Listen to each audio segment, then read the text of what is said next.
指挥使，有人杀进院子里了！出发！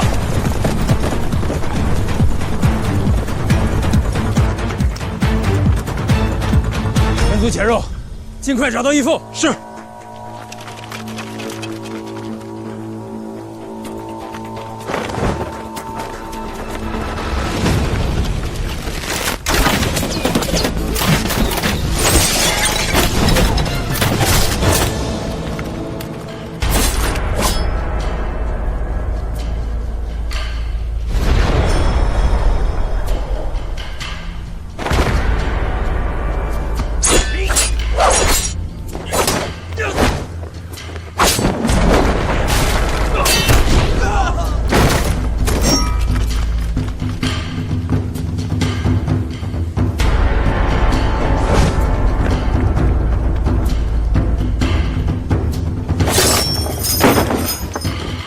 萧大人，末将谭武领大将军之命救您出去。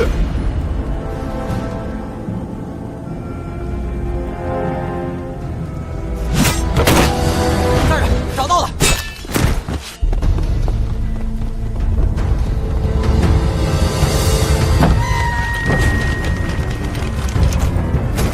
得手了，传水去。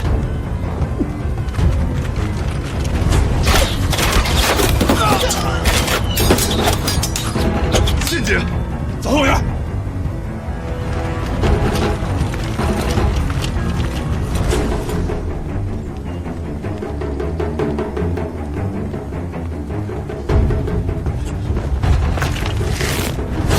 退后去，快！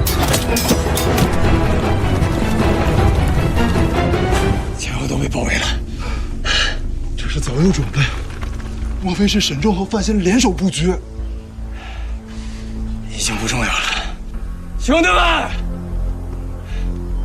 随我一同战死吧！大将军，您9品身手，若是单枪匹马，还是能找到机会杀出去的。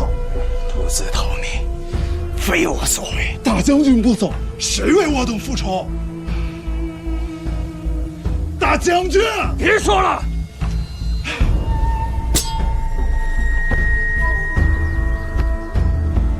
求大将军为我等复仇！求大将军为我等复仇！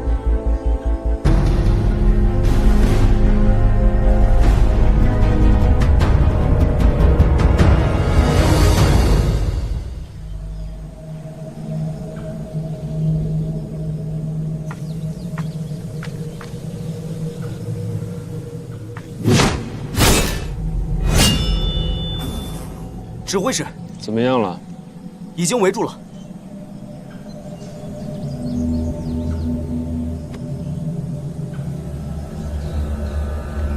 走，去看看。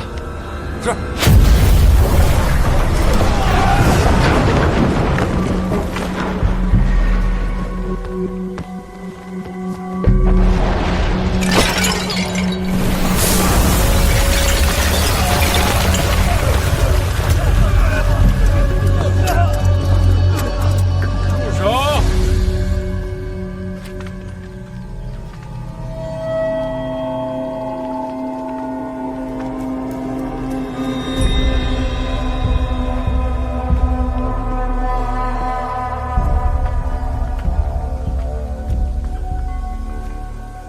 沈仲，上山虎呢？回指挥使，何为时，就只剩下这些人。 9品高手若一心想逃，确实不好抓。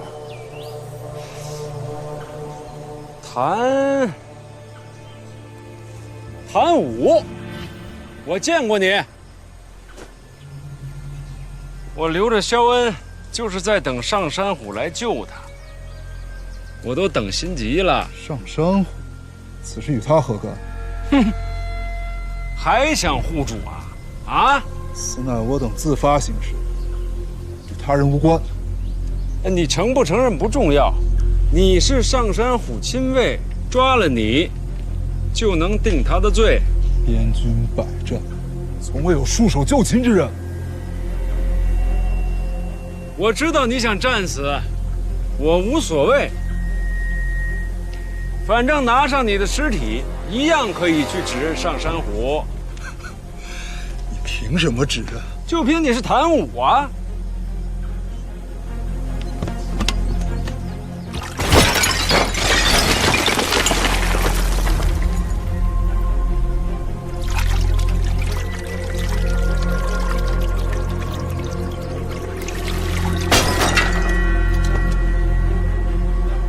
一群无面之徒，如何指认？毁尸灭迹，尔等墓碑连名字都不会有。生时狂悖，死化孤魂，也算其所。萧大人乃何等人杰，岂能在受尽被辱，便与我等一起去吧？住手！住手！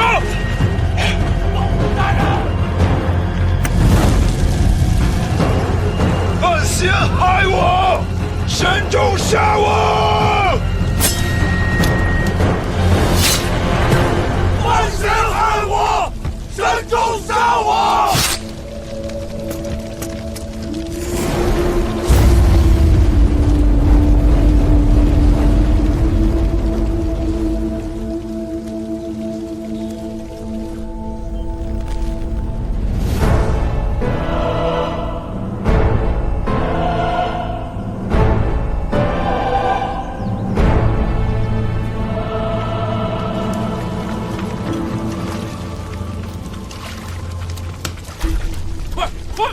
再取水来！不愧是我大齐边军啊！可惜了。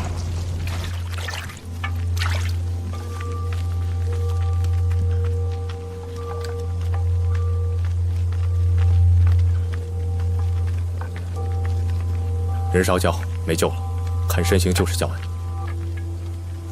腿伤呢？腿伤也对，是新伤。对，就是最近的伤势。呀，缺损3颗，位置没错。那这么说就是肖恩了。大人，我觉得有些古怪，肖恩就这么死了，似乎有点儿……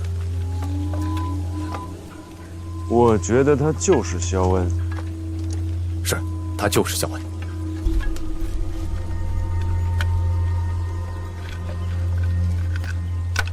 我现在好奇的是，范闲在哪儿？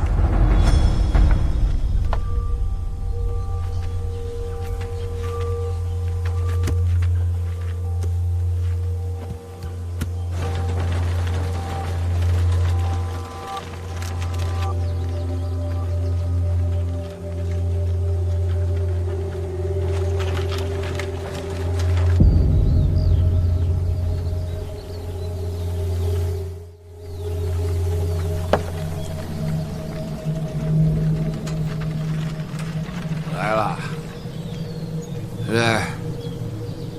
这最后一车了吧？最后一车了。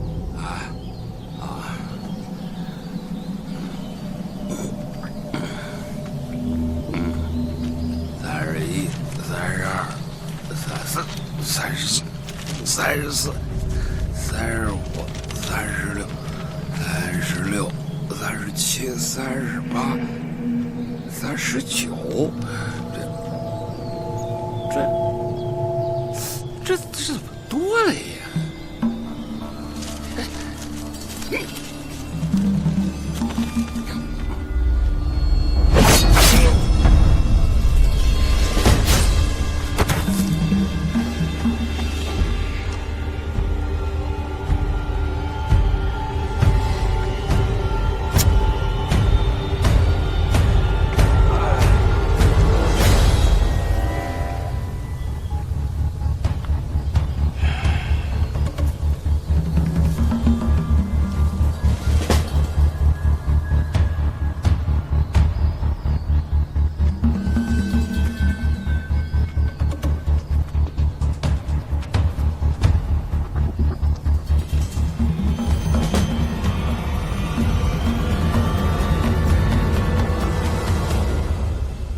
也算人杰，都埋了吧。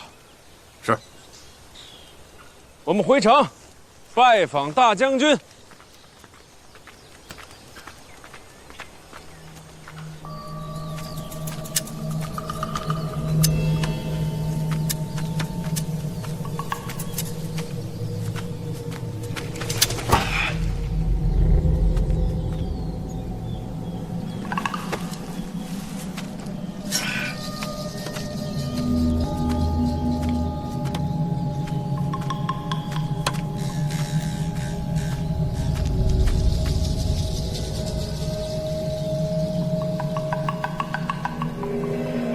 入城的方向都已封死，盘查急眼，尤其是大将军府方向。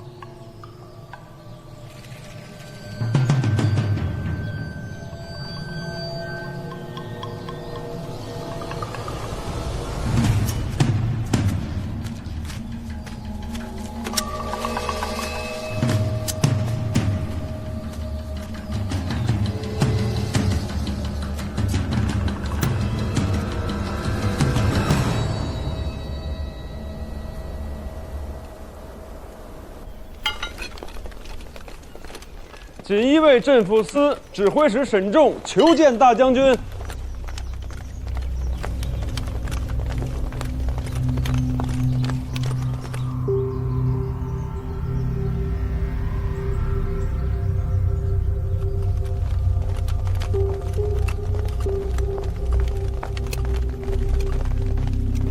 参见大将军。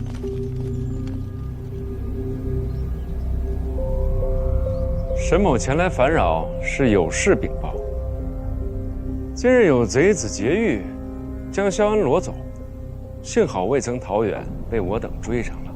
是何等样人呢？不知道。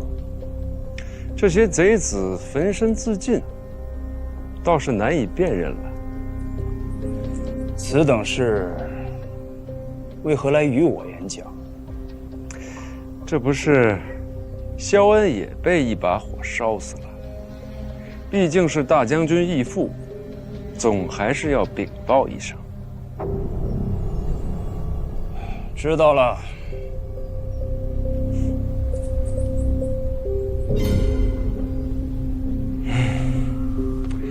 今日里有贼子冲杀用的也是这般长枪，长什么样啊？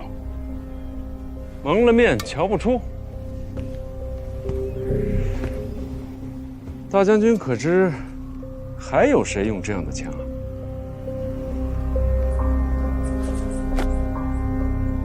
不知啊。大将军这枪上好似有血腥味啊。那又如何？随口说说。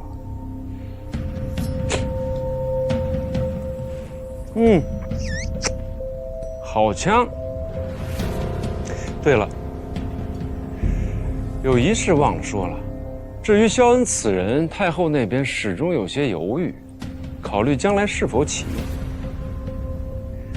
大将军也知道，我对萧恩下手极狠。这样的人，若真被启用，我沈某人将来可怎么办呢？您说呢？你也会怕。沈某向来胆小，自然会怕。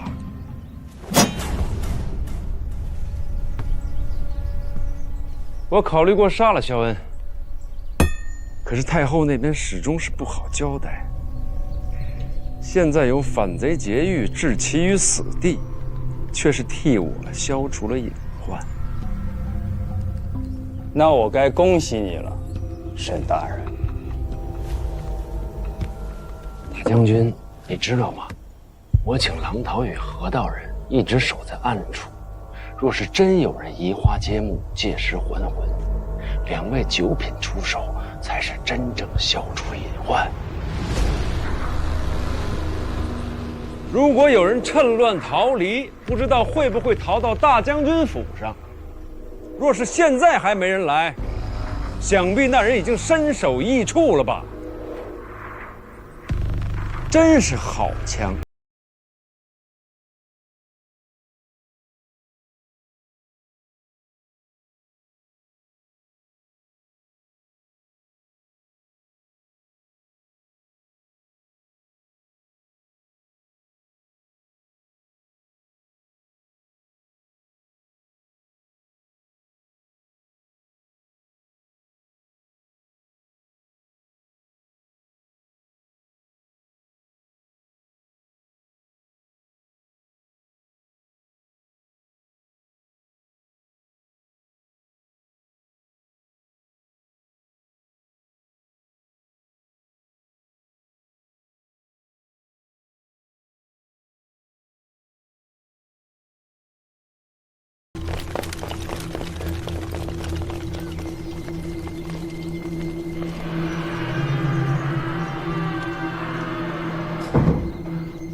上山虎战无不胜，军中声威舆论，放任下去，必为我大齐之患。若他今日出手杀我，便能定罪问斩。可惜呀！可若真动手，大人您，我等锦衣卫者长势未行狱，盗贼奸鬼皆图勾绪，密集而时醒之。所谓酷烈无情，只求为守我大齐。若我今日被杀，能换得此贼俯首救父，身死又何足道哉？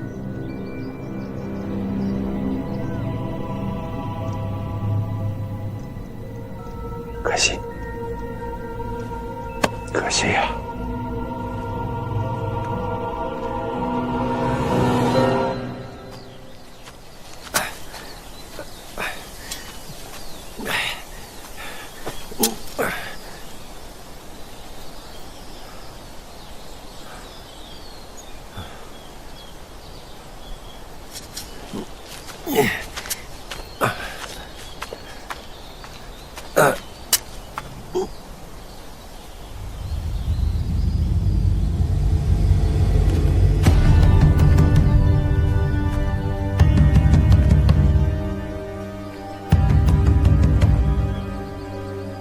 何道人，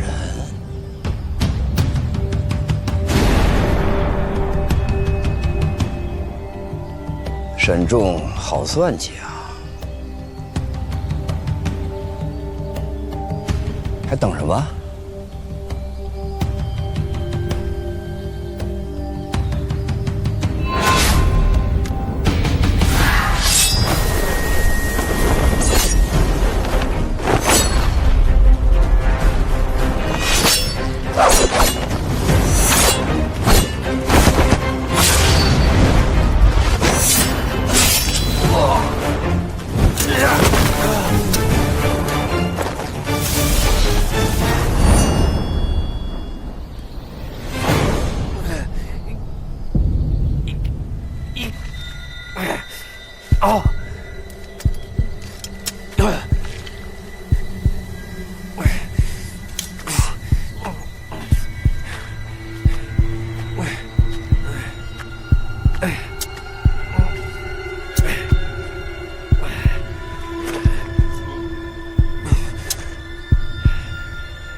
毕竟老了，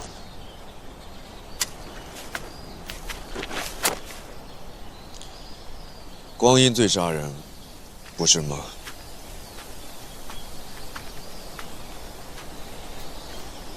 沈仲让你来的，是。你就说跟丢了，人让给我。不行。那就说他失足落下悬崖死了。放心，我不会让他再出现了。来杀他的不止我一个。狼桃在那边。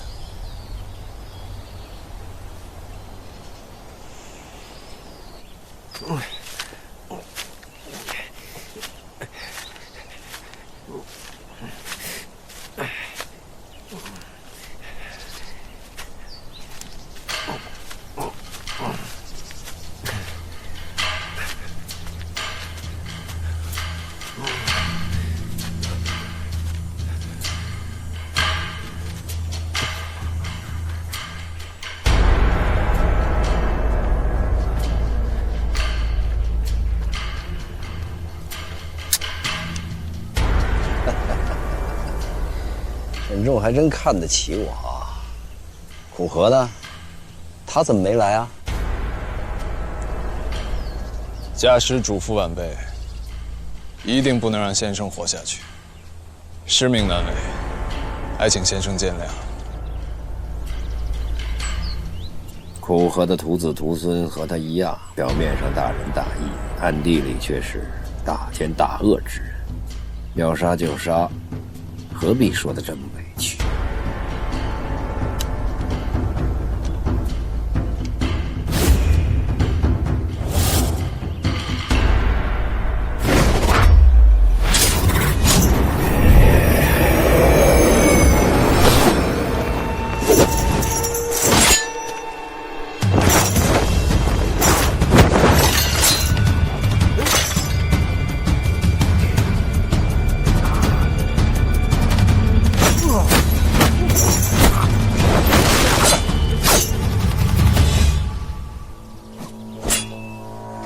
救他。我不能帮你，神州已经开始怀疑我了。用不着明帮，稍加阻拦就好。那边是绝地，你们逃不掉的。那是我自己的事儿。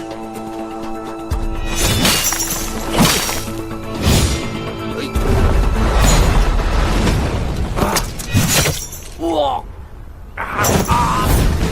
小心！啊！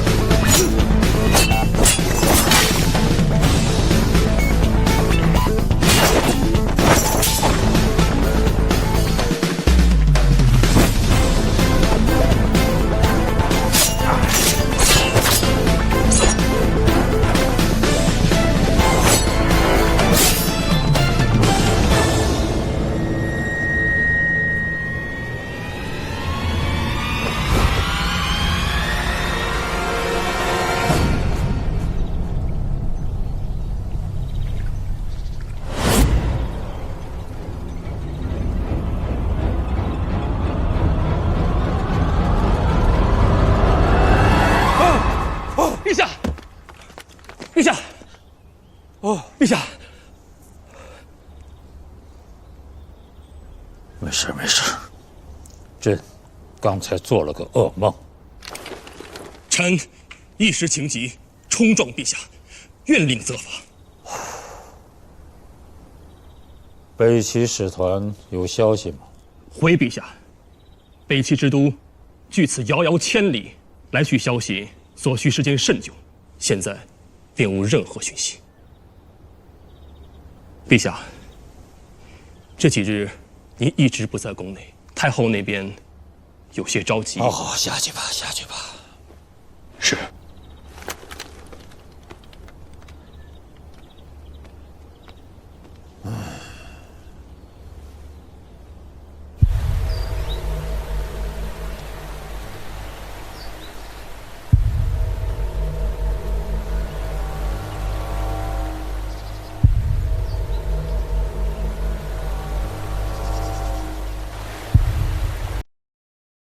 不知所踪，还是摔死了。搅局的是什么人？不知道。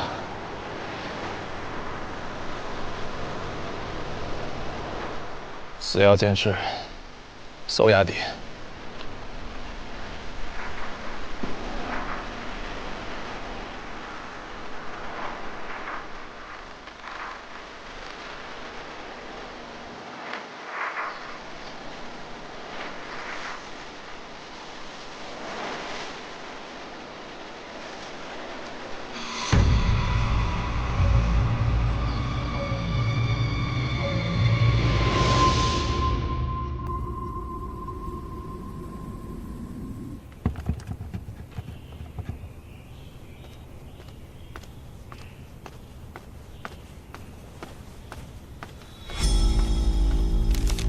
范闲在边境一战的战报，刚整理出来。到北齐之后，消息断断续续，直到入上京，再无讯息传出。严冰云被抓，上京谍网潜伏，也是没有法子的事情。费介最近在查范闲的事儿，这份战报不要让他看见。放心，只有这一份。如今范闲状况未明，你在上京就没有其他暗哨了。若是有的话，严冰云也不会被擒。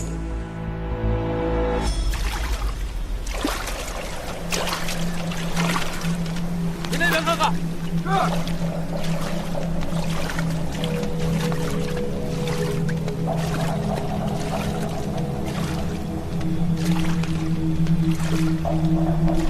林子里去几个？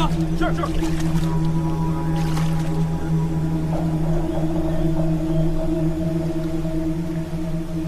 报告，这边没有。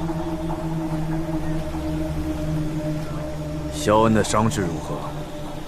胸口一刀已经断了生路，神仙难救。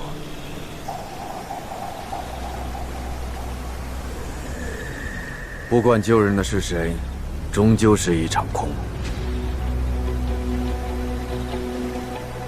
再等等，若是能找到尸体，也算是给沈指挥使一个交代。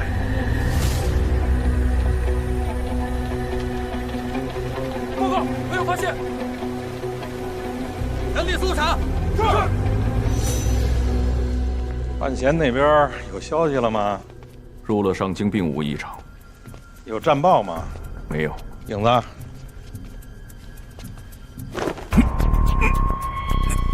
为什么？因为你们一直有事都瞒着我。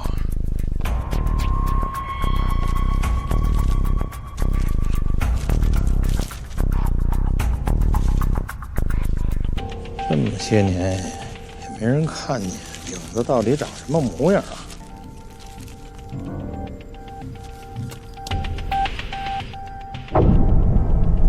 是你？嗯。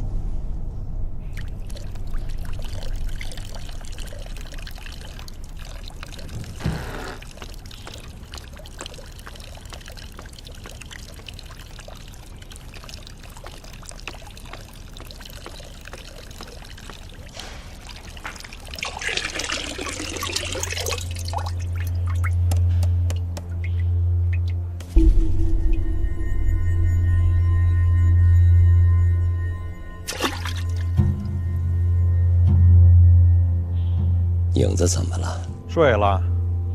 你看到他的脸了？看见了。他的身份别说出去。边境一战，范闲遭遇了海棠朵朵，还有燕小乙上山虎。范闲是命悬一线呐。你的黑旗呢？我让黑旗撤出使团了。你明知道此行范闲危机四伏啊！你要害死他？他活着呢。陈冰冰，我不会答应你让范闲做你的棋子的。我只有这么一个关门弟子了，就算是与你为敌，我也保他周全。范闲的消息我隐藏得极好，你用毒却是天下无双，但是察言观事非你强项，有人在帮助你。这个人就在这里吧。别人都猜出来了，过来见见吧。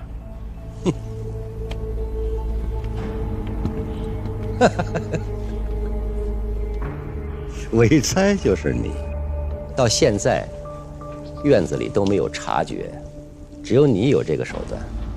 你说过，让范闲出使是为他博功名。我说过。你还答应过要护他无恙，答应过。可是你还是调走了护卫使团的黑旗，让他孤身犯险。你是想害他呀？他活着，你让他一个人面对数名九品，让他说下去。我这样做，是为了调出萧恩隐藏的秘密。这跟范闲有什么关系啊？这么多年都没松口，难道他会告诉范闲？我觉得他会。为什么？其中缘由我可以说，但是他不能听。你别以为我不敢对你动手啊！是要去见他？要见谁啊？撤走黑旗到底是谁的安排？限我一则，这事儿我跟他走，你不能去。不是我去了，能又怎么着啊？我知道你不怕死，可你活着就能帮到范闲。我答应你，若范闲真出了事儿，我陪你大闹京都。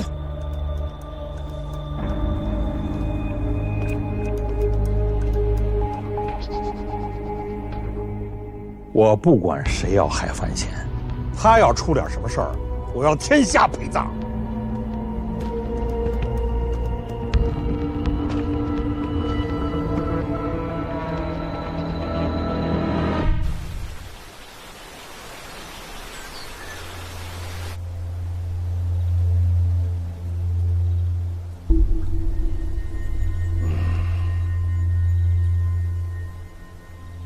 若是当年只凭河道人、王桃两个晚辈，又岂能是我对手啊？当老人一直聊当年，那就是离死不远了。我本来就要死了。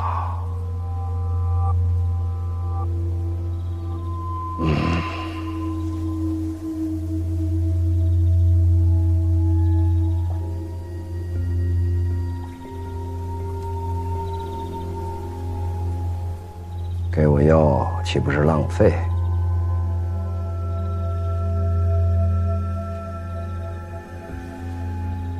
先给你止血吧。没用的，我清楚，旁逃一刀，心脉一断。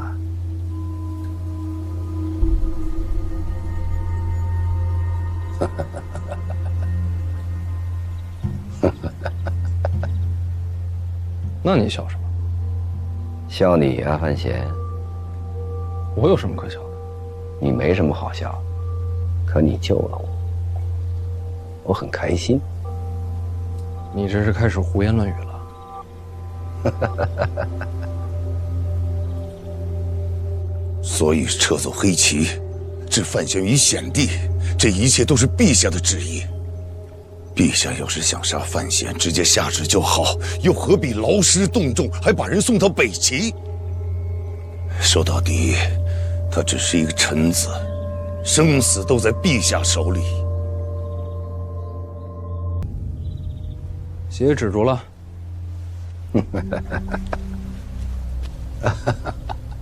还没笑够。命运之棋，真是有趣。你救我是为了那个秘密？那个我早就不指望了。我救你是为了上山虎，我坑了他一次，再想让他听我调度，就得拿你当筹码。有道理，有谋断，有狠毒。虽然年轻，可前途无量啊。可惜没用。狼桃那一刀我也救不活，你确实快死了。既然如此，我就把这个秘密告诉你吧。告诉我？说是秘密，其实也很简单。哎，等等。怎么？我说给你，你还不愿听吗？你没道理告诉我呀。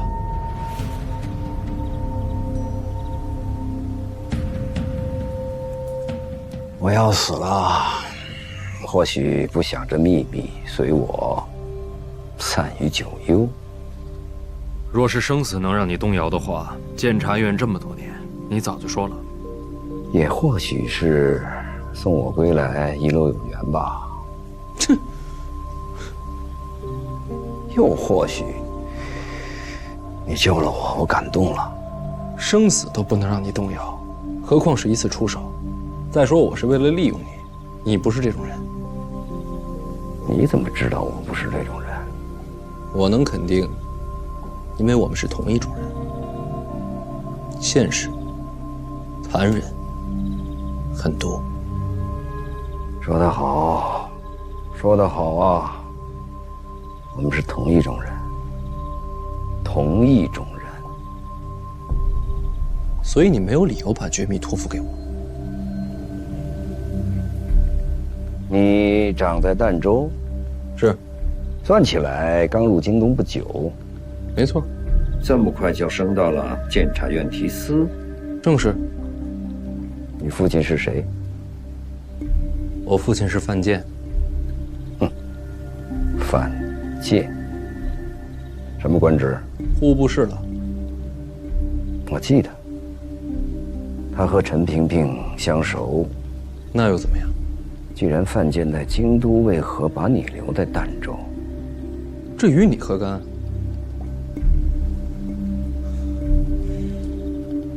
因为我是私生子。你母亲是谁？我出生时她便死了。所以你没见过她。你到底想说什么？那你知道不知道，你母亲是被别人害死的？老子当然知道。范建不是你的亲生父亲，你真正的父亲已经死了很久了。你说什么？孩子啊，我儿子是你父亲，你是我的孙子。什么鬼？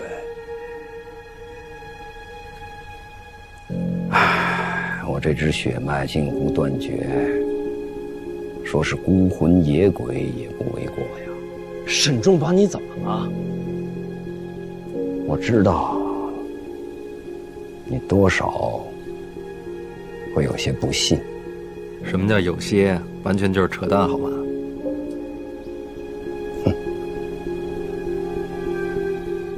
萧恩的孙子，陈萍萍，你昏头了！当年捉拿萧恩那一阵，他的儿子儿媳都身死当场，哪还能冒出个孙子来？萧恩的儿子，在成亲之前有过一个女子。什么女子？青楼女子，被萧恩儿子赎出，藏在私宅，有了身孕。此事被萧恩发现，萧恩家教极严，命儿子和此女断了关系，又找了个门当户对的女子，这才成亲。按理说，这样的女人是要杀了以绝后患的。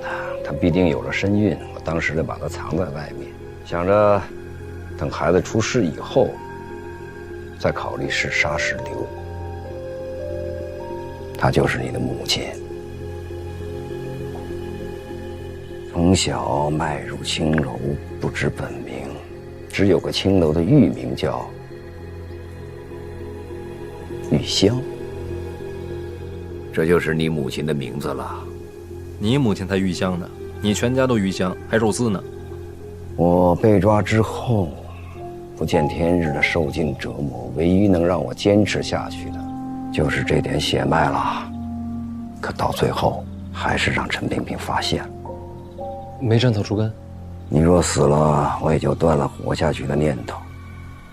那段时间，他一直用你的点点消息来试探威胁我。可是你还是什么都没说。说了，都要死。我沉默，你才安全。我当时也想啊，用这个孩子威胁萧恩，说出藏的秘密。结果呢？最折磨人的不是威胁，是希望。陛下眼光长远，非常人所及。的确是，只靠威胁，萧恩不会服软。最后我按照陛下的旨意跟他说，我一定要把这个孩子抚养成郡国人，培养成一个对北齐恨之入骨的战士。等这个孩子长大之后，我要让他亲手毁了萧恩的所有希望。这么阴狠，确实是你的风格，所以他才信了。这么些年点点滴滴，我都会把这个孩子的细节告诉他。你告诉他，那孩子养在儋州。我不会说。他没说你寄养何处，但他不知，为了和秦国对抗，我对南庆诸城了解颇多。所以这些年点点滴滴的细节和偶尔透露街道布局来判断，我能确认你就在儋州。自己猜的？一个个碎片拼作一处，找出答案，绝不会错。萧恩生性多疑自信，如果我说出儋州二字，他反而不会相信，一定让他自己猜出答案，才确认无疑。要是他猜不出呢？他是个聪明人，聪明人最大的特点就是自以为是。所以猜到你的儋州，但我从来没露痕迹。儋州那么大，凭什么是我？年纪符合，年纪符合的多了。是你送我回归大齐，所以呢？陈萍萍若是真的为了栽培你，为何要撤去黑旗？以监察院之能，怎么会猜不到虎儿来救我？他撤去这一切防卫，让你独当一面，这一切说到底就是想用我的手来杀你。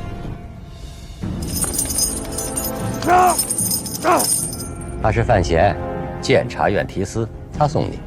萧老前辈好。你送我？我送。他们是你什么人？费老是我师傅，院长是我长辈，都待我如亲人一般。好好看看这孩子，以后见不着喽。这说不通啊！让我猜猜，这次出使还是让你杀我，是吗？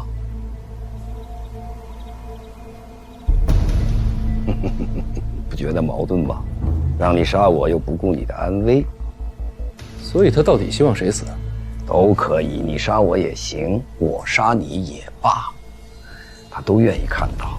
我若杀了你，他再告诉我真相，让我发现自己断了自己唯一的血脉，这世上有比这更凶残的折磨吗？这都只是猜测，可是合理。这一来，一切都能解释得通。这么多年，放你在儋州不闻不问，突然调你来京都，提得这么快，就是为了制造机会让你我骨肉相残。还有，为什么放我归国时不废我武功？也是要让我亲手杀你，造成遗憾。有没有什么具体的证据，比如玉佩、胎记，证明我的身份？没有。为什么不准备一点更实在的证据？你小点声，鱼都吓跑了。陛下布局最精妙之处，就是没有准备一个实证。实证越多，他越起疑；我制造的矛盾越多，他越会相信范闲的身份。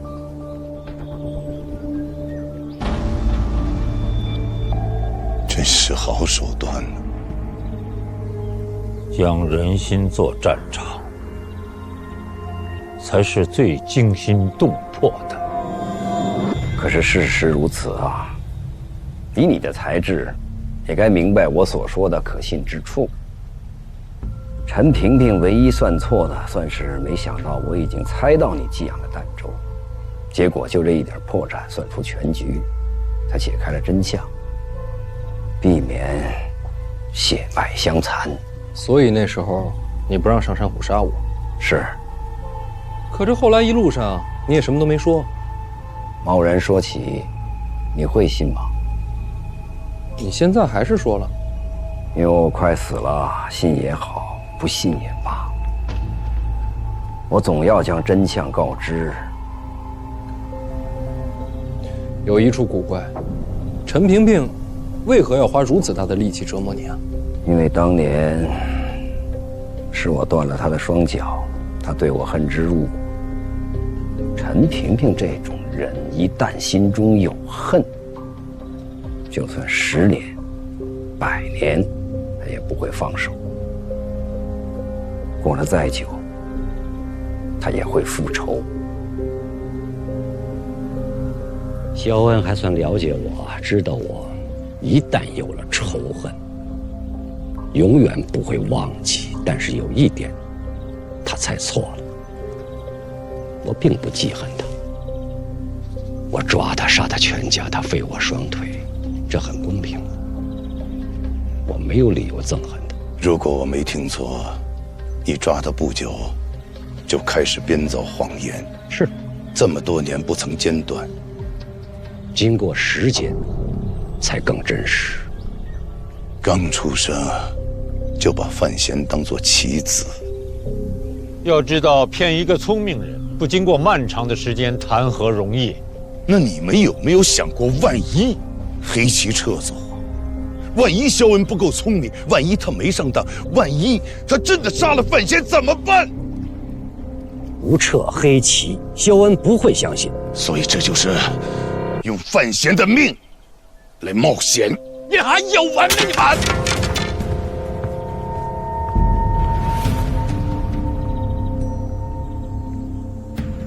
那可是叶青梅的儿子。你知不知道萧恩藏的秘密到底是什么？我说的秘密是一个地方，也是一个人。你听说过神庙吗？天下所祭，皆为神庙。天地初分，聚首横行。神庙中人行威德降世，传世人文字礼教，主使人开山辟海，定鼎人族基业。你怎会不知？神庙，虚无缥缈，没有人去过的神庙。可我亲眼见着，在哪儿？北边，很北边。北边？哎，知道我有个兄长吗？庄墨寒。原来你已经知道了。算辈分，他是你伯公，或者叫大爷爷。祈年殿上被我给气吐血了。听说了，都是一家人，无伤大雅。他年少成名，是个文坛大家。我名声不显，虽然做了提旗之首，可是很多人还是觉得我占了他的光，我很不服气，所以跟了母亲的姓，也就是你的曾祖母。行了，先别论亲戚了啊！这么一会儿，我辈分快没了。好吧，先说事儿。我换了姓，一心要立下大功。那时候，先帝一心追求长生不老之术，举全国之力，找到一丝线索，说神庙在北边。先帝派了一支1000人队伍往北方去，寻找神庙的下落。带队的就是我跟苦荷。苦荷，把大宗师也派去了。那个时候，苦荷还不是大宗师，先帝让他去，因为他热衷天人之道，对神庙向往极深呐。再就是他毕竟是皇室血脉，也算是监军了。苦荷是皇室血脉，辈分上说起来，先帝是他长兄。怪不得如今的小皇帝和太后能如此信任他。哎，那要这么说的话，苦荷也有资格争皇位。苦荷这个人虽然假仁假义，但确实无心正事，对皇帝的位子他是没兴趣的。您接着说，就这么一直往北走，就找到神庙了？哪有这么简单？我们一直往北过了北牢关，踏进无人涉足之地。北地蛮荒，常年飞雪，每日每夜见到的都是雪景。队伍里渐渐有人眼睛瞎了，有人患了重病，人是越来越少了。雪原艰险，意外频生，掉队的、逃走的、死亡的越来越多，1000人队走成了100人队，再后来，辎重遗失，粮草断绝，马也被吃了。那个时候不能回头了，因为都知道也走不回头。你知道饥饿的滋味吗？没有猎物，没有植被，全是雪。你会被饿得疯狂，心底有什么东西醒过来，把你的人性、礼仪、道德全部一点点的剥除，然后人就变成野兽。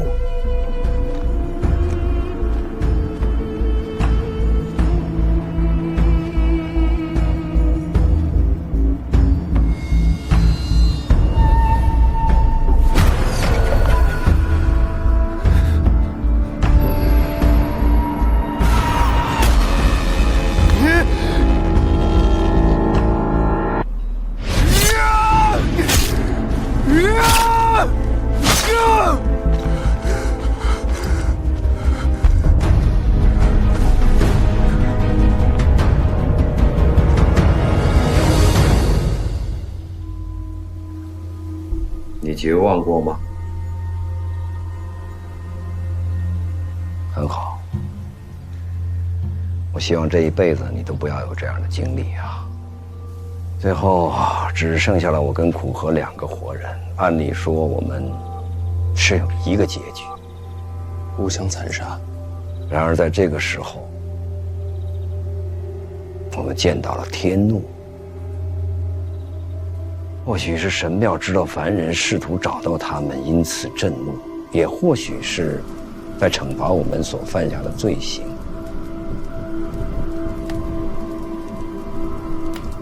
越往北走，黑夜就越长。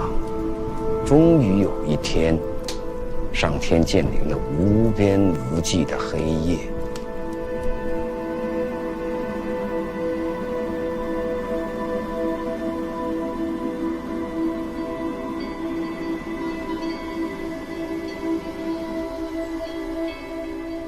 那叫极夜。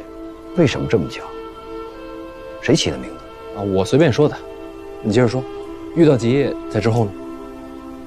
苦荷在向上天祷告，我也跟着在做。后来在雪地底下，我们找到了绿藻，很苦，但总算无毒。就这样每天在黑暗中煎熬，不知过了多久，眼看生命到了尽头。就在我们快撑不下去的时候，天终于亮了。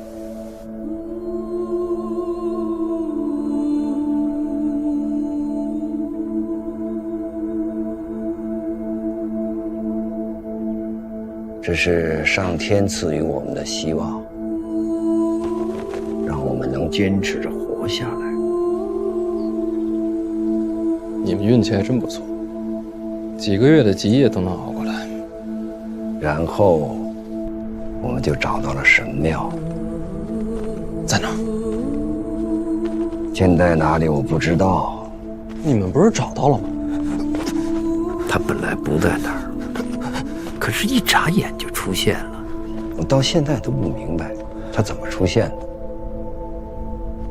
也不知道神庙究竟是什么。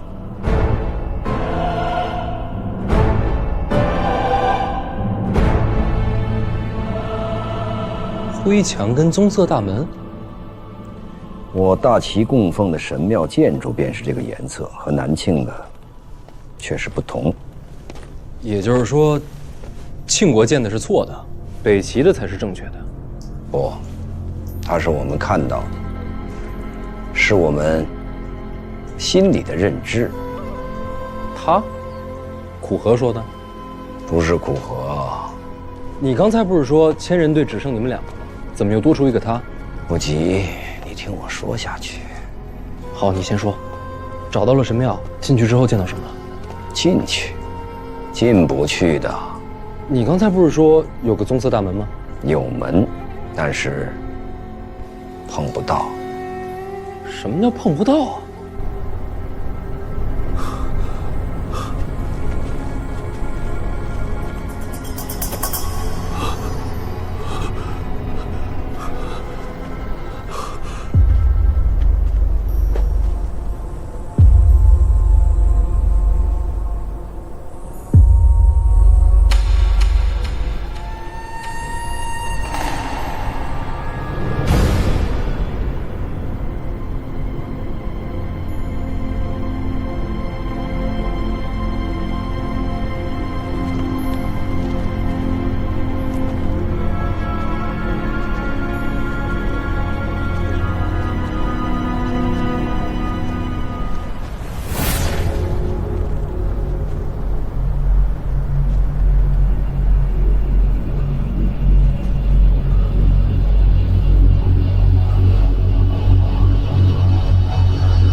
你是说门自动往后退？也不是往后退，这个感觉怎么说呢？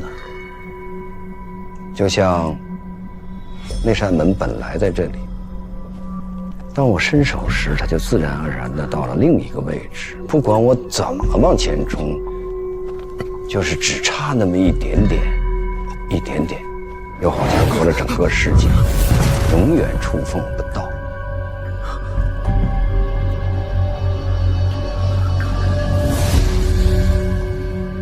中间扭曲？苦荷说是我的心不够诚，然后他就虔诚的祷告，再伸手去碰。可惜啊，一样摸不到，是摸不到，可是与我的遭遇又不一样。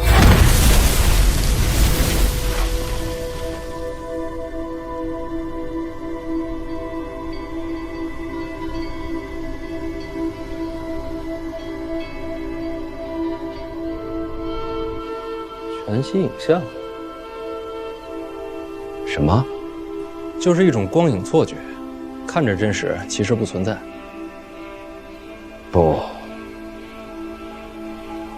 不是幻觉。这不是幻觉呀！怎么会是这个样子啊？我们想了很多办法，就是无法触到那扇门。我摸，触不到；他摸，神庙就消失了。翻墙呢？一样的，墙面也无法触及。苦荷说，这是我们命里无缘。然后呢？然后就回去了。这秘密有什么好守的？然后门开了。你不是碰不到那门吗？是碰不到。那怎么推开它？是从里面开的。里面有人打开。所以我才说，我的秘密是一个地方，也是一个人。这地方就是神庙，而这个人就是神庙里的仙女。是个女的。后来，她也来到了人间，她的名字叫做叶青梅。不知道你听说过没有？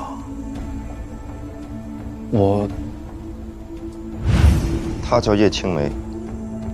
叶青梅，看清天下须眉。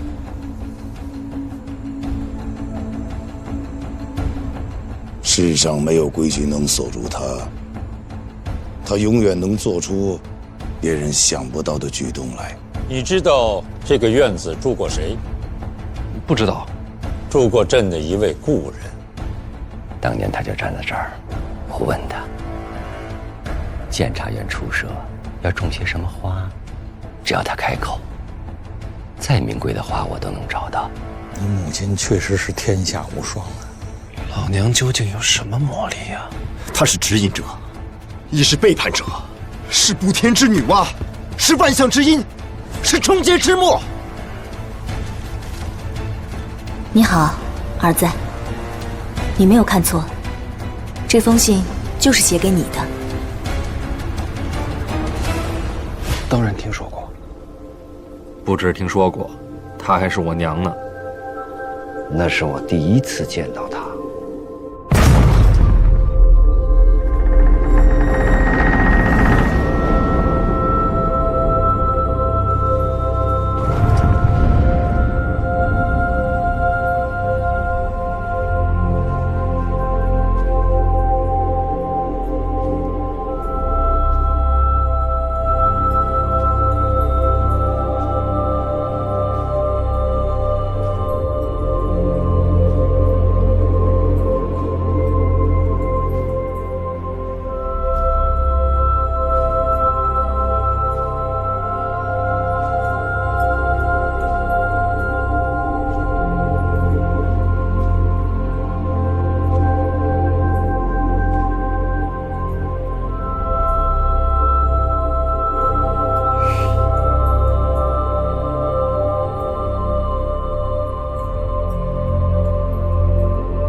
有人啊，你们好。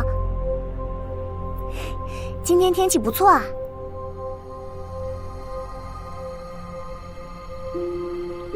有什么不对吗？我已经换了符合现在文明的衣着打扮了呀。请问你们二位是不是傻的？好直接的问法。我们也好一会儿才反应过来，神庙里居然真的有仙女出现，苦荷立即就跪拜。可我还是犹豫了。跪拜能有什么好处？不然他怎么会成为大宗师呢？是我娘，跟这也有关系？你贵姓啊？我们都不认识，你这是磕什么头啊？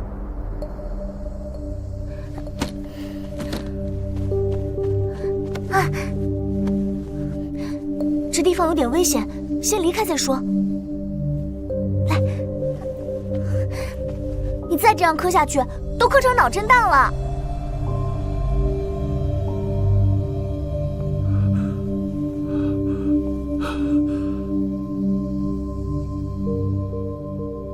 我看你体质应该适合。等一下，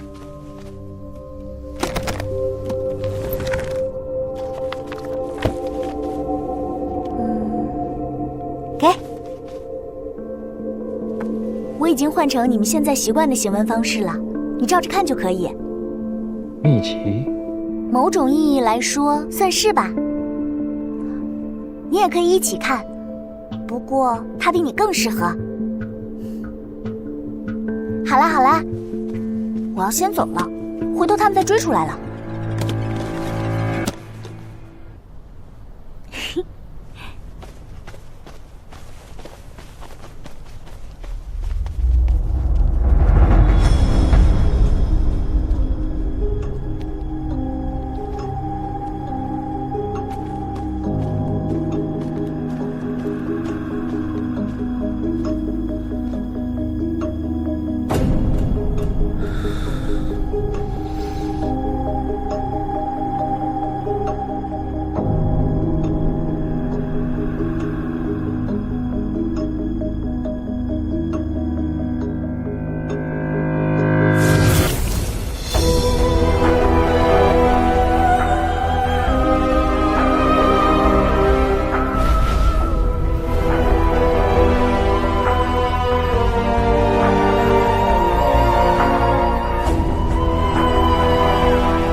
危险？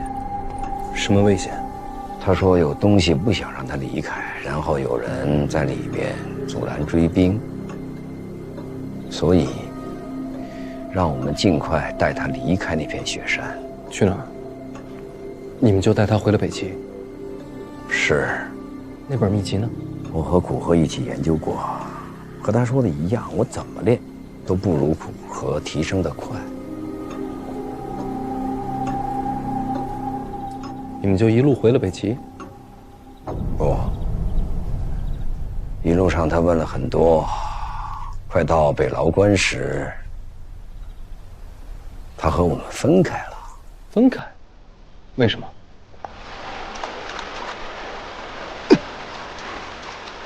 我也要玩。你也玩？嗯。给。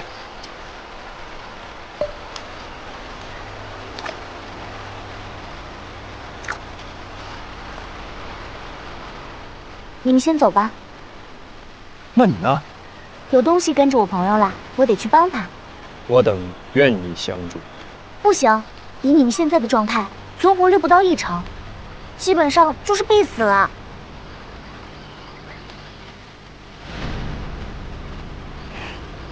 你们放心，你们先走，我不会有事的。他说的话，苦荷就当圣旨一样。不对，比圣旨还要尊敬，所以他就听话的走了。你呢？我想着那本秘籍也跟着走了。再说神庙中的人都害怕麻烦，我还是有自知之明的，不敢插手。这故事倒是很传奇，但我还是不明白，为什么要保密？是他的要求。我想请你们帮我一件事。哎呀，你们快起来，没有那么夸张啦。是。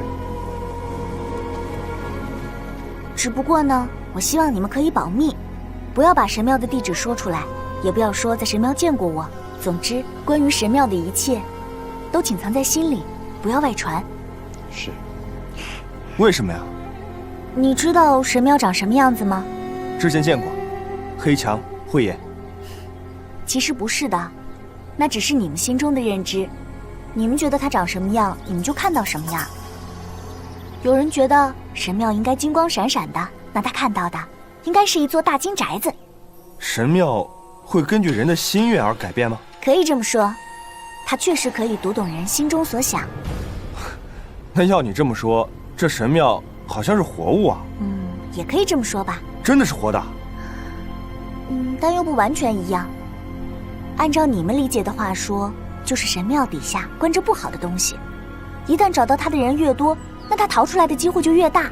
一旦他逃出来，这个世界就完了。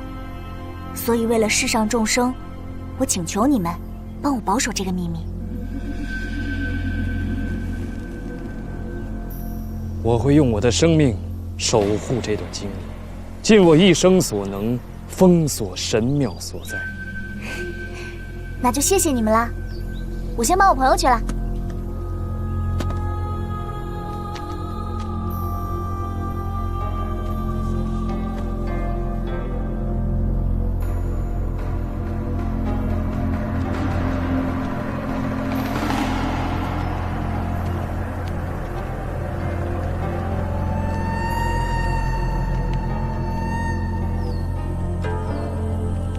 这本秘籍，你可不能自己一个人独吞。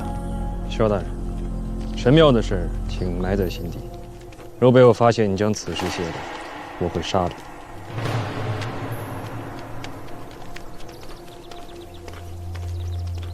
从那以后，我就再也没见过叶青梅。果然，老娘确实是神庙出来的，她的朋友应该就是五竹叔。可是追出来的是谁？或者说是什么？神庙底下的秘密到底会是什么？按心意改变模样，读心术吗？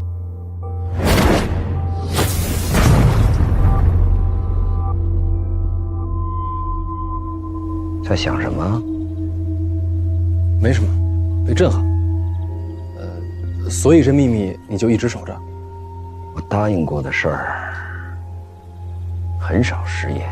可你还是告诉我了。因为我感觉陈萍萍对神庙和叶青梅的事儿过于热切，这秘密传给你，将是你立身保命，甚至掌控陈萍萍的根本。这也是苦荷要杀你的原因。他知道我关了这么多年，如今逃出升天，或许就要拿这个秘密做东山再起的筹码。必定是神庙，世上所有的信仰汇集的圣地。你会吗？谁知道呢？之后呢？苦荷什么时候成为大宗师？那件事2、3年后吧，他很快地把我甩在了身后，就是因为那本神庙的秘籍。叶青梅呢？之后去了哪儿？听说他四处云游，身边多了个瞎眼的仆人。去过东夷城见过四不见，之后又去了南庆，叶流云也和他有过交往。4大宗师见了3个。那10年左右，他留在南庆，创下山号，做出了很多奇妙的东西，甚至富甲天下，世人惊愕，我却一点都不惊讶。他来自神庙，做出再神奇的事儿也是正常。是啊，他的人生就是一段传奇。只是没有想到，这样的仙女也会动了凡心，最后嫁入了南庆皇室。南庆真是气运惊人啊！可惜我大齐就没这福分。你说什么？你说他怎么了？你说叶青梅嫁入南庆皇室？是啊。你是不是说错了？这件事世上很少有人知道，但我掌管提旗，终究瞒不过我。嫁的哪位？当时的王爷，也就是如今的南庆皇帝。嫁的是庆帝？没错。虽然并未正式婚娶，但确实有了夫妻之实啊。叶青梅还为庆帝怀了个孩子，那就是我最后知道的事了。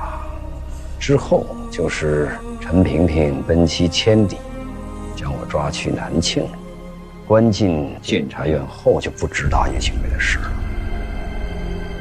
听说已经死了。那孩子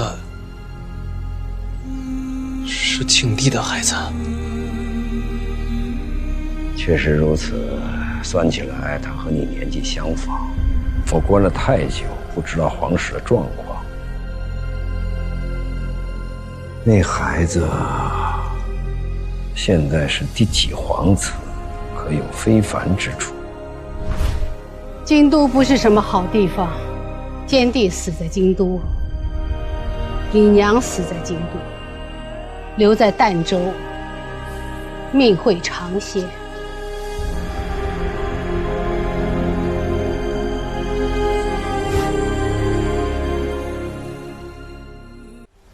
那孩子是庆帝的孩子？确实如此，算起来他和你年纪相仿。我关了太久，不知道皇室的状况。那孩子现在是第几皇子，可有非凡之处？京都不是什么好地方，奸帝死在京都，李娘死在京都，留在儋州，命会长些。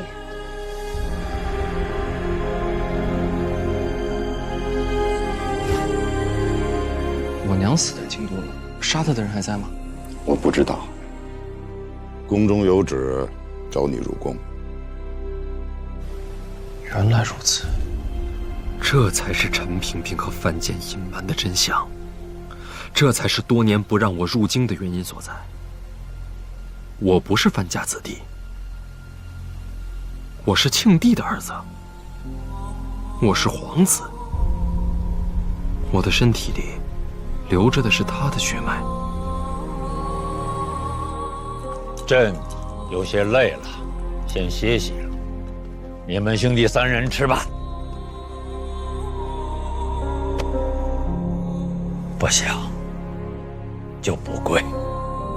在这儿跟宫里不一样，宫里是君臣，在这儿有何不同？你活着回来。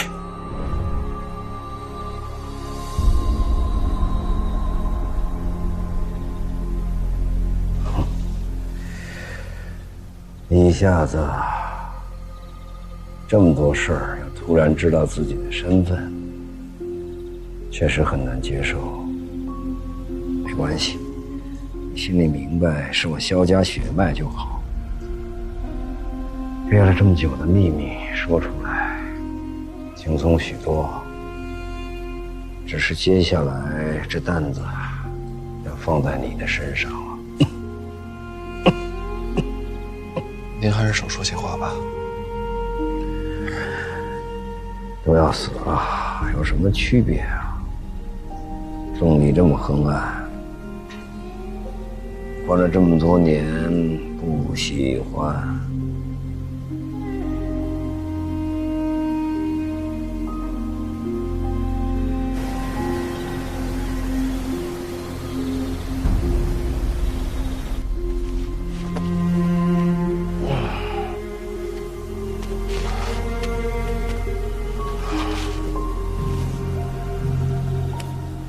这儿望出去，很好。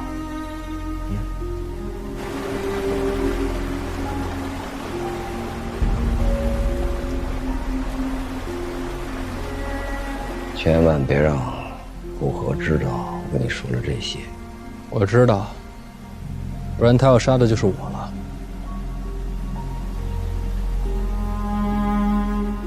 以后有什么打算？留在大齐，还是回南庆？回南庆。也对，你的根基在那边。陈萍萍不知道你了解了真相，你会大有作为的。回去之前，有空去见见周慕寒，告诉他我的死讯。我一定会去的。还有什么要我做的？我死以后就坐在这里，不用埋我。我不想再被压在地下了。好，不必报仇。不必招惹陈萍萍，把一切都埋在心里，好好的活着。我知道。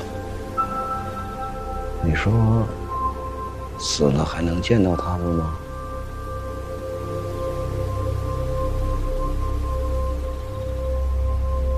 见到谁呀？叶青梅，你的儿子。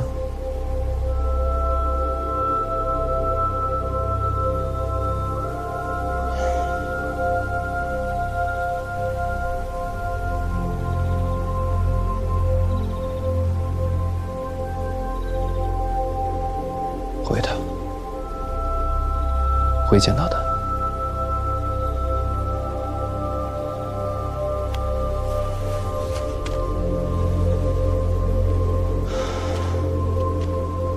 谢谢你，让我知道了我的身世。很可惜我不是你的血脉。安心坐着吧，不会有人来打扰你了。